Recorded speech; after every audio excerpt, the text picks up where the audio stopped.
Bom dia, meus amigos do Joana.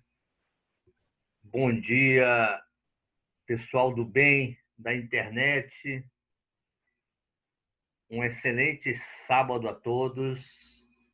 Estamos aqui falando para o Centro Espírita Casa de Redenção Joana de Ângeles.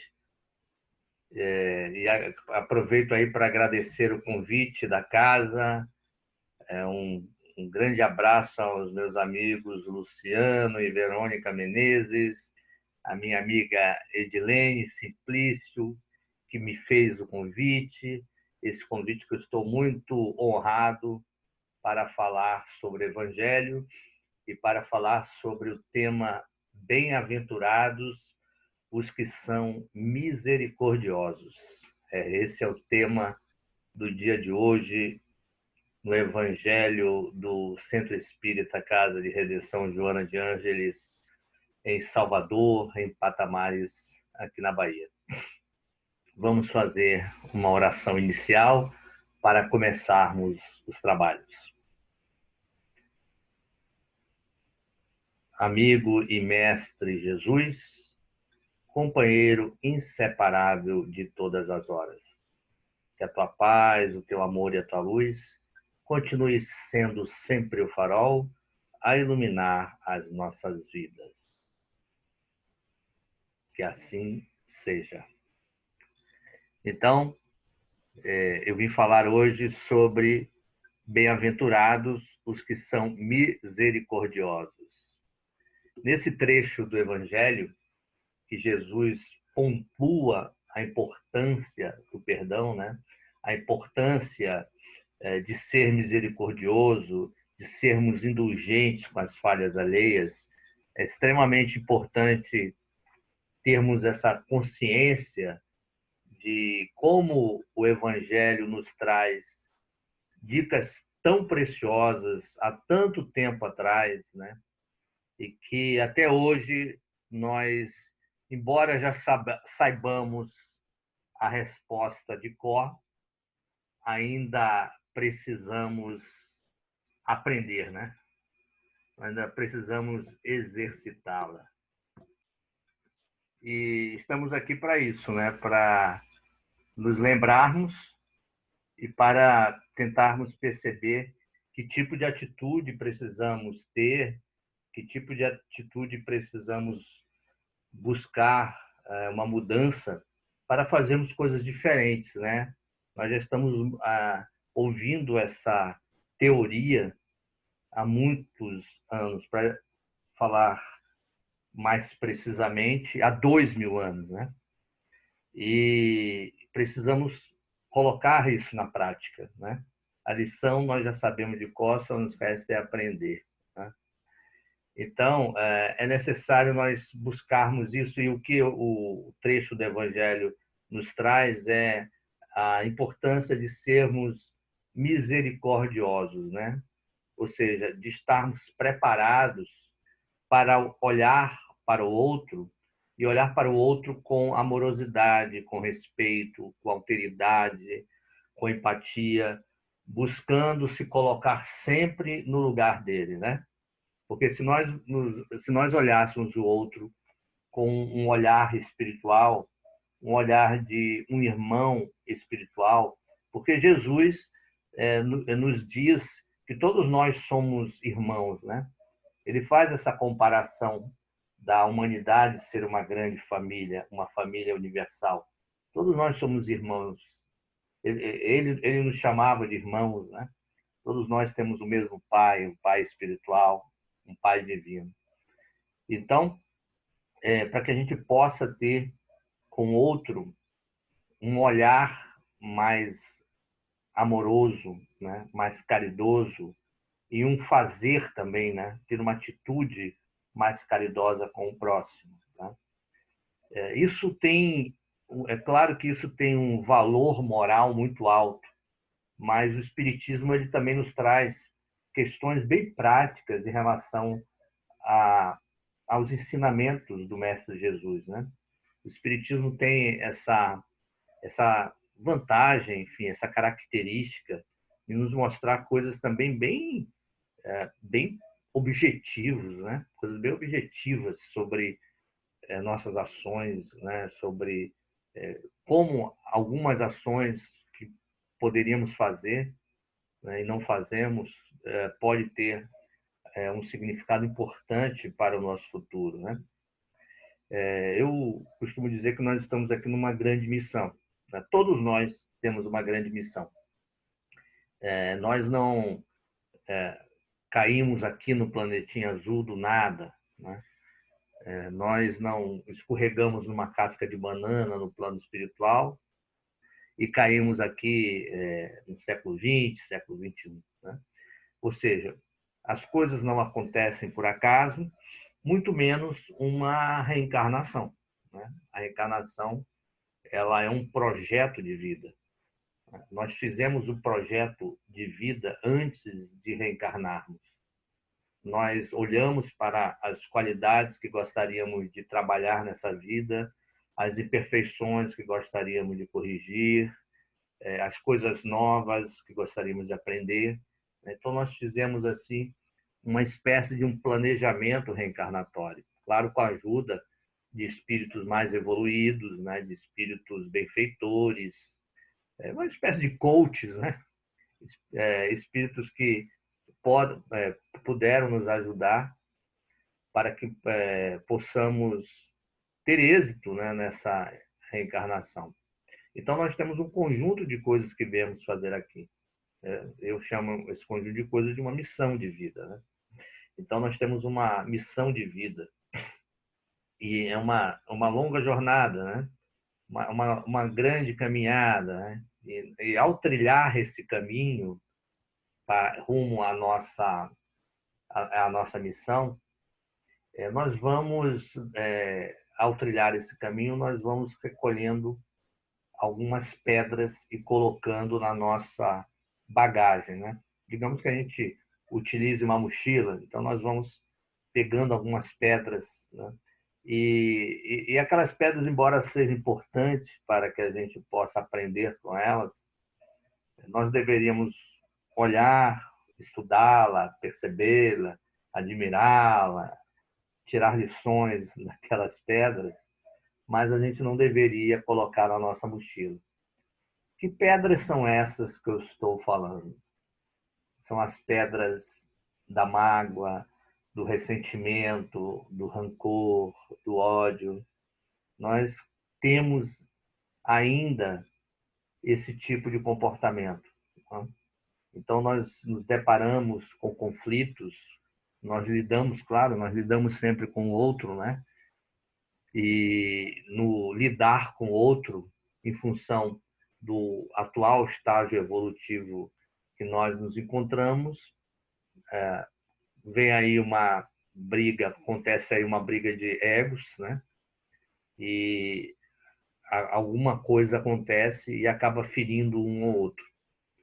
Então, nós vamos, ao longo dessa vida, carregando, né, essa mochila. Quanto mais nós carregarmos ela de pedra, né, essas pedras de ressentimento, de rancor, de mágoa, o que vai acontecer com essa mochila? Ela vai ficar pesada, né? Ela vai ficar difícil de carregar, né? Então, por isso que tem pessoas que andam, né, nessa trilha rumo à evolução, que é essa encarnação, como se estivesse pesado, né? Então, agora Jesus nos ensina, e já nos ensinou há 2000 anos, como aliviar essas pedras, ou seja, como tirar esses pesos que não necessariamente precisariam estar ali, né? Mas que nós acabamos carregando. E aí ele dá uma grande lição, que é a lição do perdão, né? A gente ser mais tolerante com o outro, mais tolerante com o erro do próximo, né? Essa é a recomendação de Jesus. E muitas pessoas assim acham que o perdão é um ato, digamos assim, um ato de covarde, de uma pessoa meio covarde, né? Meio fraca de personalidade. Não. A pessoa que perdoa de verdade e percebe isso, né? Percebe que o perdão é um ato de coragem, né? Pedir perdão e perdoar é um ato de coragem, né? A pessoa precisa ter coragem para isso. A pessoa também, quando faz isso, ela se engrandece espiritualmente, tá? Então, assim, o perdão seria um instrumento para que a gente pudesse pegar essas pedras e dissolver elas, né? É claro que a gente não pode deixar de lado a riqueza que pode gerar um conflito entre pessoas, né? Quando eu digo conflito, assim, uma conversa sincera, né? Uma relação, às vezes, mesmo conturbada com o outro. Claro que entre, como diriam os outros, entre tapas e beijos, né? Existe uma lição aprendida no relacionamento, obviamente. Mas o que a gente, normalmente, às vezes, o que a gente carrega não é a parte boa, né? Eu já vi algumas pessoas me dizerem assim, eu convivi com fulano durante 20 anos, né? Mas depois eu descobri que ele não presta, ou que ela não presta, né? Mas por causa de um erro, os 20 anos foram deixados de lado, né? E as partes boas? Então, nós ainda focamos muito naquilo que nos magoa e nós não aprendemos a perdoar. Então, é necessário que a gente precise perdoar, a gente deixar assim de lado esse nosso egocentrismo e partirmos para um outro tipo de abordagem, né?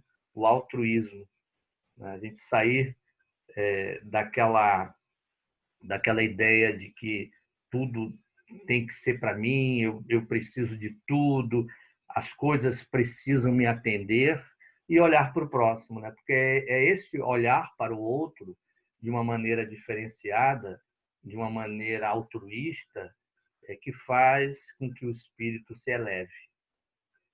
A humanidade já compreendeu aí que nós não somos o centro do universo, né? Antigamente nós entendíamos que o universo girava em torno da Terra, né? Mas há muito tempo que nós já entendemos que isso não é verdade, né? Que na verdade nós é que orbitamos uma estrela aí de quinta magnitude, né? Mas assim, isso não adianta, porque tem muita gente que acha que o universo é que gira em torno dela, né? O universo todo está ali para girar em torno dessa pessoa. Tem gente que se acha, né? O último gole daquele refrigerante, o último a bolacha do pacote de biscoito. Então, assim, se você se acha, você acaba não se encontrando. A gente tem que parar de se achar e buscar se encontrar, né? Buscar encontrar dentro de si a nossa verdadeira identidade, que é a identidade do espírito imortal. Então, o exercício do perdão é, antes de mais nada, um exercício do espírito, aquele espírito que quer se libertar de mágoas, ressentimentos, rancores, né? Mas, sobretudo, tentar olhar para o próximo, tentar ver que o outro ele deve ser valorizado como um instrumento de crescimento nosso. Porque dentre aquele planejamento que nós fizemos para essa reencarnação, nós colocamos as pessoas que nós gostaríamos de nos encontrar. Pessoas queridas, né?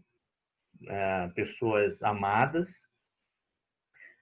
Também nós colocamos pessoas difíceis, que nós já tínhamos algumas relações mais complicadas, né? Por que nós colocamos essas pessoas?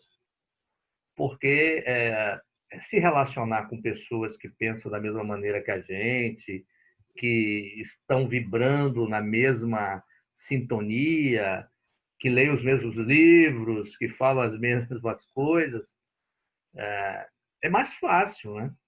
O mais difícil, o mais difícil é a gente lidar com aquela pessoa que não gosta muito da gente, ou então que pensa de uma maneira diferente, né? E o lidar com coisa diferente é um exercício do espírito.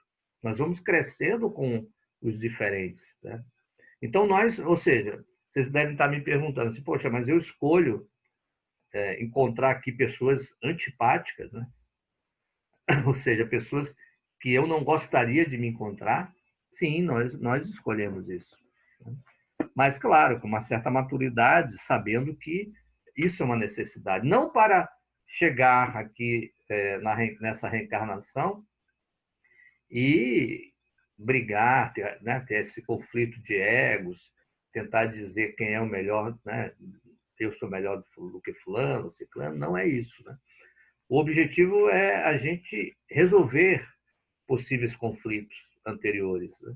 Até mesmo em função da gente não se lembrar muito, porque quando nós encarnamos, nós esquecemos muitas coisas, né? Ou a maioria das coisas de vidas anteriores. É claro que ficam vestígios. Né? A gente pode olhar para uma pessoa, e eu já vi, né, isso acontecer, né? A gente olhar para alguém e dizer assim, poxa, o meu santo não bateu com o dele, não tem isso? Né? Mas o que acontece, na verdade? O que acontece é que você, que não é santo, identificou naquela pessoa, né, alguém do seu passado, alguém que você teve algum conflito anterior e que não houve ali o exercício do perdão. Então, você que não é santo, reconhece fulano que também não é lá esses santos todos, né? E aí um espírito reconhece o outro. Né? Mas muitas vezes pela força das coisas da sociedade, pela necessidade de andar junto, por exemplo, se for um colega de trabalho, se for um chefe, um subordinado, um vizinho, né? Ou até mesmo alguém da família, a gente acaba tolerando por essa necessidade. Ao tolerar, a gente pode se permitir a conhecer melhor o outro, porque esse é o caminho do perdão, né? É buscar um entendimento, é buscar compreender o próximo. Agora, o que Jesus diz é para que a gente perdoe, mas perdoe de verdade. Ele fala para Pedro, né? Perdoar 70 vezes 7. Né? Ou seja, perdoar sempre. Não é perdoar também da boca para fora, é perdoar de coração aberto. Uma vez eu estava falando sobre perdão, e aí no final da palestra uma senhora me abordou e falou: só que eu concordo com você, eu acho que é importante eu perdoar. E aí me contou uma história dela, que tinha uma pessoa que tinha feito isso e aquilo com ela, e eu perguntei: vem cá, mas você perdoa? Claro, eu já perdoei há muito tempo. Agora, eu nunca vou me esquecer que ela me fez em 17 de julho de 1959, alguma coisa assim. Quer dizer, essa pessoa não perdoou, né? Ela só perdoou da boca para fora porque ela leu em algum lugar que perdoar é bom, né? Que ela iria ganhar o reino dos céus. Ora, a gente não está procurando o reino dos céus, a gente está procurando o nosso próprio reino, né? A gente está procurando o nosso crescimento espiritual, porque nós espíritas entendemos que nós vamos chegar a um reino maior, né? Ou seja, nós vamos dar um salto em termos de evolução espiritual quando nós evoluirmos realmente, né? E não por cumprir isso ou aquilo. Então, o perdão é uma mudança pessoal, uma transformação pessoal. Claro que eu vou perdoar, eu não vou esquecer de tudo que aconteceu. Né? Não é uma amnésia, né? Mas é o entendimento da situação. Né? É pensar assim, olha, se eu fosse criado como ele foi criado, se colocar no lugar do outro. Se eu passasse pela forma que aquela pessoa passou, se eu tivesse vivenciando aquela situação, né? E, enfim, tentar compreender o que aquela pessoa estava passando, né? Qual a situação que aquela pessoa estava vivenciando para ter feito comigo aquilo que ela fez, né? Então, é importante, assim, o perdão é um caminho, né? É um caminho meu para o outro. Eu não preciso de autorização de ninguém para perdoar. Tá? É, o movimento é meu. Né? Então, você pode até chegar e pedir perdão para alguém, de coração, um perdão verdadeiro, né? E a pessoa disse, não, mas eu não aceito seu perdão, mas aí o problema já passa a ser dele, né? Ou dela, daquela pessoa. Ou seja, a pedra, quem continua carregando é ela, não é mais você. Tá? Porque o perdão é um ato pessoal. Né? E nesse trecho mesmo, nesse capítulo mesmo do Evangelho segundo o Espiritismo, né? Tem um outro trecho que Jesus fala para os seus discípulos: como é que vedes um argueiro no olho do vosso irmão quando não vedes uma trave no vosso olho? Né? Também tentando explicar para a humanidade que nós precisamos sermos misericordiosos, mas que nós precisamos, antes disso, olhar para os nossos erros, né? Então, a gente não vê um argueiro no olho do vosso irmão, né? Aliás, a gente vê um argueiro no olho do nosso irmão, ou seja, um cisco no olho do nosso irmão, e não vê uma trave no nosso olho. É o famoso macaco não olha para o rabo. Né? Apontar o dedo para o outro é fácil, né? O difícil é assumirmos os nossos próprios. Né? E nós temos muitos erros. Né? Nós, muitas vezes, olhamos para o outro, utilizamos do outro como uma espécie de um espelho. Né? E a gente aponta para o outro aquilo que nós gostaríamos que melhorasse em nós. Né? Nós gostaríamos que fosse verdade em nós. E aí a gente fica apontando para o outro. É claro, por exemplo, normalmente no início de um relacionamento, nós não temos esse tipo, normalmente, de atitude, né? Pelo contrário, a gente só faz valorizar as qualidades do outro. A gente vê, às vezes, até alguma coisa que o outro não tem, uma espécie de uma transferência, né? A gente vê algo que o outro não tem. E aí, com o passar do tempo, nós vamos conhecendo melhor o outro. Vai caindo aquela névoa, né? Que a gente faz essa transferência também de todas as qualidades que eu gostaria eu vejo no outro, né? Então vai dissolvendo aquilo ali e também a gente vai conhecendo melhor o outro. Minha mãe dizia assim, olha, para conhecer de verdade alguém é preciso a gente comer 1 quilo de sal. Eu não sei se vocês imaginaram isso, mas 1 quilo de sal é coisa pra caramba, né? Para a gente comer junto com alguém. Então, a gente precisa de muito tempo para conhecer o outro, né? E agora, assim, não existe muito segredo, porque a gente só consegue amar o próximo quando a gente conhece ele bem. Né? Se a gente não conhece o outro bem, não é amor, né? É uma paixão, é um fanatismo, sei lá, mas não é amor. Quando a gente conhece o outro, a gente aí é amor de verdade, é a gente conhecer o outro, os defeitos e as qualidades, né? Então, isso pode, e aí sim, né, podemos dizer que é amor. Conhecemos o outro, amamos o outro porque conhecemos os defeitos e as qualidades. Nós apuramos os defeitos, né? Obviamente, ficamos felizes pelas qualidades, apuramos os defeitos. Sabemos que somos todos meio que parecidos, né? Eu estava hoje não, ontem, dando uma palestra, né, sobre desobsessão. E eu estava dizendo sobre isso, que nós às vezes achamos que um espírito obsessor é um espírito errado, do mal, né? Mas eu lembrando, olha, com raras exceções, no nosso planetinha azul estamos mais ou menos todos no mesmo nível, né? Com raras exceções, para baixo e para cima. Estamos todos mais ou menos no mesmo nível de evolução espiritual.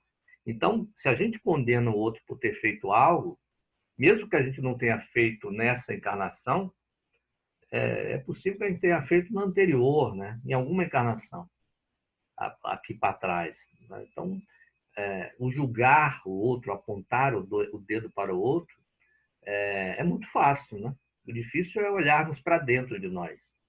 E olhar para dentro de nós é também um ato de amor, né? Porque se eu disse que a gente só pode amar o próximo se a gente conhecer bem o próximo, a gente só pode amar a si mesmo se a gente conhecer bem a si mesmo, né? Então, é um trabalho, é importante a gente ter esse trabalho de reconhecimento, né? E aí é importante a gente notar assim, quando o comportamento de alguém mexe muito com a gente, é necessário que a gente fique se perguntando por que aquilo ali mexeu com a gente, né? Que emoções e que sentimentos nos despertaram. Tem um amigo meu que diz assim, ó, mexeu, doeu, leva para casa que é seu. Então, assim, por que fulano, quando fez essa atitude, me machucou, eu acabei arrumando uma pedra e colocando mais uma pedra na minha mochila da vida? Né? Por que aquilo aconteceu? Né? Então, é necessário a gente fazer essa pergunta, porque a lição é nossa, né? Por mais mal educado, por mais um mau comportamento que o outro tenha feito, nós precisamos saber por que que aquilo ali magoou tanto, mexeu tanto com a gente, né? Aonde é que mexeu? Porque ali tá a dica, né? Da onde a gente deve trabalhar, né? Porque o importante é que nós possamos nos melhorar, né? O importante é que nós possamos nos conhecer melhor e trabalhar. Então, isso também é importante que a gente faça esse tipo de reflexão, né? E em vez de ficar julgando o outro, apontando o dedo para os erros alheios, né? Eu sei que quando uma pessoa quer magoar a gente, a pessoa que é próxima de nós consegue fazer isso até de maneira fácil, né? Porque ela sabe aonde pisar, né? Sabe os nossos pontos fracos, não é isso? Então sabe, assim, ó, se eu apertar ali, eu sei que vai doer, né? Mas assim, é uma é uma maneira também de se autoconhecer, é uma maneira às vezes dura, né, de se autoconhecer, mas é uma maneira de se autoconhecer, né? O que as pessoas normalmente próximas a mim me apertam, eu sinto e dói aqui, né? Onde é que é esse machucado? Onde é que dói esse machucado, né? Então, é importante que nós façamos esse tipo de reflexão. E aí vem uma outra passagem também nesse trecho aí que estamos a refletir, né? Que os escribas e os fariseus trazem uma mulher que fora surpreendida em adultério, né? E colocou a mulher de pé no meio do povo e perguntaram a Jesus assim, obviamente, né? Querendo algum motivo para o acusá-lo, né? Então pergunta a Jesus, mestre, essa mulher acaba de ser surpreendida em adultério. Moisés, pela lei, ordena que se jogue em pedra, que se apedreje as adúlteras, né? Qual a tua opinião sobre isso? E aí o que Jesus diz? Aquele dentre vós que estiver sem pecado, sem erro, né? Atire a primeira pedra. E aí dizem os autores espirituais que Jesus, enfim, senta no lugar onde ele estava e começa a desenhar, né? A desenhar na terra, né? Alguns autores espirituais dizem que ele começa a escrever o erro de várias pessoas que estavam ali, né? O nome e o erro, os equívocos de cada um. E aí a mulher, aí os o povo começa a deixar as pedras de lado, começa a se afastar, né? E aí Jesus pergunta para a mulher, e aí, ô, mulher, cadê aqueles que te condenavam? Se foram todos, né? Ela disse. E aí Jesus diz para a mulher, se eles não te condenam, eu também não vou te condenar. Vá e não peque mais, né? Então, o exemplo de Jesus é sempre um exemplo de indulgência, né? Da gente ser indulgente com o outro, da gente não julgar o outro. E é engraçado que eu vejo algumas religiões ditas cristãs que julgam tanto, né? Que julgam tanto, apontam tanto erro, apontam tanto pecado, né? Apontam tanto coisas assim. E as principais lições do mestre é de acolher o outro, né? Não é de julgar. Jesus dificilmente julgava o outro. né? Ele dava lições para que as pessoas aprendessem, né? Tomassem, tirassem também as suas próprias conclusões. Mas o mestre ele buscava sempre tais reflexões para que a gente tome conta da sua própria vida, né? E seja indulgente com a vida dos outros, que a gente seja mais rigoroso com os nossos erros e que nós possamos ser mais flexíveis com os erros dos outros, né? Porque assim a gente consegue ter um caminhar mais leve por essa estrada da vida, né? Porque senão a gente vai ficar vivendo a vida dos outros, olhando os erros dos outros, conhecendo até mais os outros do que conhecendo a si mesmo. Né? Porque se a gente ficar olhando, julgando, além da gente não crescer, porque a gente só vai crescer quando a gente olhar para dentro de si também, né? A gente vai acabar se deixando mais aberto para novos conflitos, né? Novos melindres. Tá? Então, a gente buscar ser indulgente com o outro, nós começamos é como se nós começássemos a ter medidas de profilaxia, né? De prevenção para novos melindres ou conflitos mais graves, né? A gente sabe, eu também falando sobre questões de obsessão, muitas das obsessões que existem hoje foram conflitos mal resolvidos do passado, né? E normalmente entre espíritos que se amavam, né? Entre espíritos que se amavam. Então, assim, espíritos que se gostavam, que eram muito caros um com o outro, que eram esposa, esposo, irmãos, amigos, né? Em um determinado momento houve uma quebra em confiança. Na verdade, houve uma guerra, um conflito de egos, né? E as coisas não foram bem resolvidas. E aí um se sente mais prejudicado que o outro e pode começar a gerar uma perseguição, né? Porque uma obsessão é uma perseguição de um espírito, normalmente de um espírito desencarnado sobre um espírito encarnado. Mas aí vira uma espécie de ciclo vicioso, porque às vezes um espírito está desencarnado e aí perturba aquele que está encarnado. E aí aquele que está encarnado, quando desencarna, ele sabe, né, que aquele espírito estava perturbando e resolve perturbar ele na próxima reencarnação, quando aquele que era obsessor reencarna. Então vira quase que um ciclo infinito, né? É preciso quebrar esse ciclo. E quando a gente fala isso a gente orienta isso numa reunião mediúnica, por exemplo, numa reunião mediúnica de desobsessão, a gente conversa assim com os espíritos: olha, se você buscar o perdão, e aí o verdadeiro perdão, na verdade você está dando um passe para a sua liberdade, porque quem guarda ressentimento, rancor, mas espíritos mais nesse nível já grave de conflito, é mais do que isso, já é um sentimento de vingança, né? Isso acaba você ficando preso àquela pessoa que você não gostaria de estar, né? Já que você teve alguma coisa.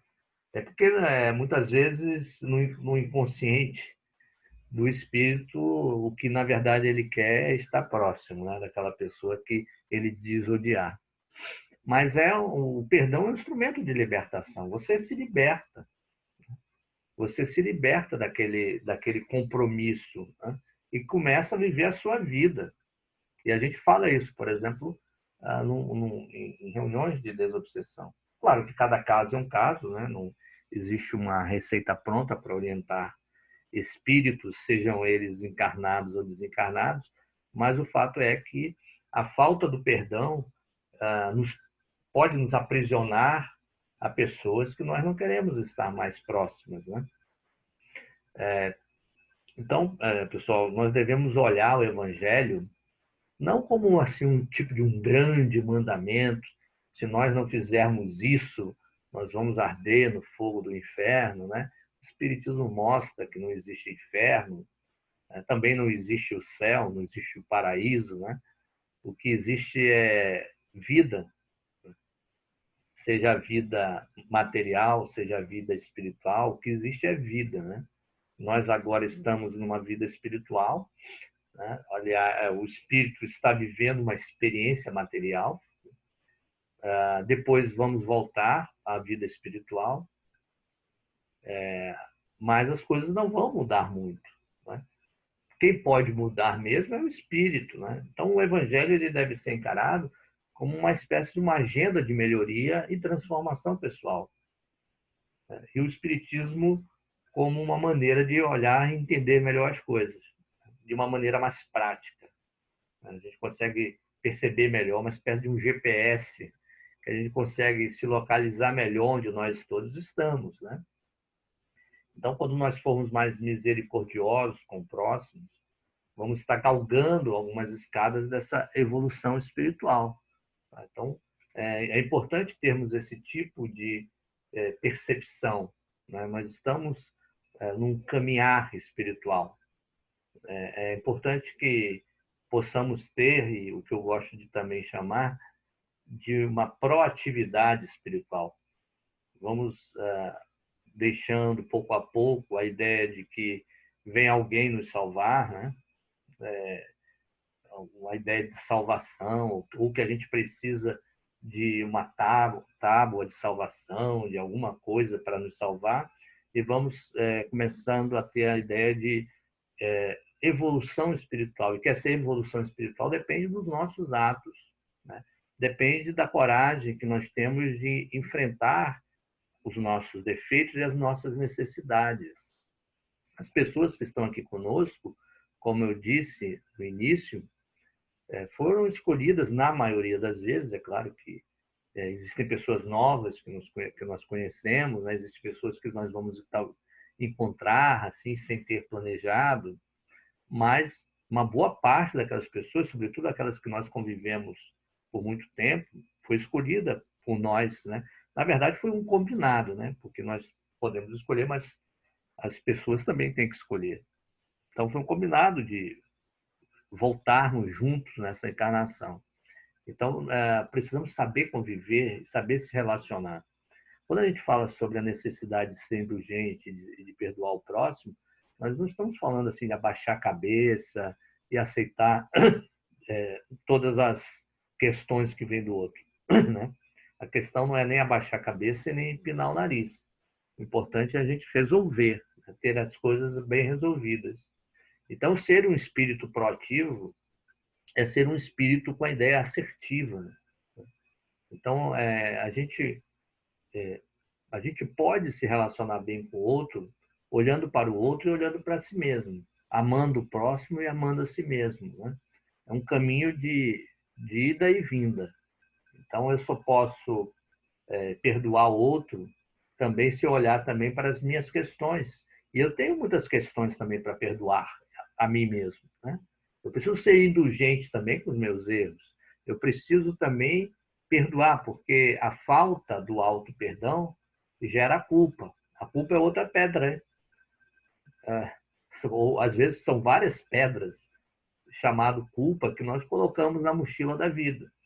Então, o auto-perdão, né, é também uma necessidade do espírito, né? Só que ser misericordioso consigo mesmo não é uma coisa meio egocêntrica, né? Eu digo não, né? Se a gente for de verdade, se a gente perdoar de verdade, como eu disse antes, a gente tem que perdoar com a alma. A alma nunca vai ser ego, né? Então não vai ser egocêntrica. A alma é, é o self, a alma é o interior, a alma é a essência, né? Nós perdoarmos com a essência do espírito, né? Então, amarmos com a essência, esses sentimentos profundos vêm de dentro, vêm do espírito, vêm do ser imortal, e não da superfície. Então, nós precisamos ter esse tipo de entendimento e essa ideia de buscarmos sempre sermos cada vez mais espíritos proativos, né? Ou seja, entendermos que precisamos das pessoas para crescermos, né? Precisamos da convivência com o outro. É importante também termos um padrão religioso, um padrão espiritual, ajuda da espiritualidade, porque nós podemos, sim, sempre contar com a boa espiritualidade, mas a responsabilidade é nossa, afinal de contas, né? Nós já somos crescidinhos espiritualmente falando, já somos maduros espiritualmente falando, e nós podemos dar conta disso, né? Assumirmos essa responsabilidade, assumirmos a responsabilidade de sermos mais misericordiosos, mais indulgentes e aprendermos a pedir perdão, que também é importante, e a perdoar o próximo, mas perdoar de verdade. Ok, pessoal? Esse é o que eu tinha para o dia de hoje. Eu vou, antes de terminar, eu quero dar aqui um aviso do Centro Espírita Casa de Redenção Joana de Ângeles, né? Agora, com o período de isolamento social, a livraria do Joana está funcionando na modalidade online, tá? Vocês podem ir lá e conhecer. Vendas de livros, né? E é óbvio que tem o objetivo de promover o conhecimento espírita, o autoconhecimento, né? Que é importante aí, como nós falamos aqui sobre o tema, né? Bem como também fomentar a cultura da leitura através de temas que aprimoram o nosso ser. E vamos reverter isso para um lucro, para a manutenção da instituição e apoio também ao trabalho de promoção social Badu. Então, para conhecer mais a respeito da livraria, vai aparecer depois aí embaixo o link, né? Mas é o /livraria cecrja.lojaintegrada.com.br. Depois vai ter embaixo o link para o acesso à livraria, tá bom? Informar é sempre bom, ser informado é sempre bom, ler é muito bom, e ler sobre espiritismo é muito bom. Gente, um excelente sábado para todos e sejam todos muito felizes. Muito obrigado.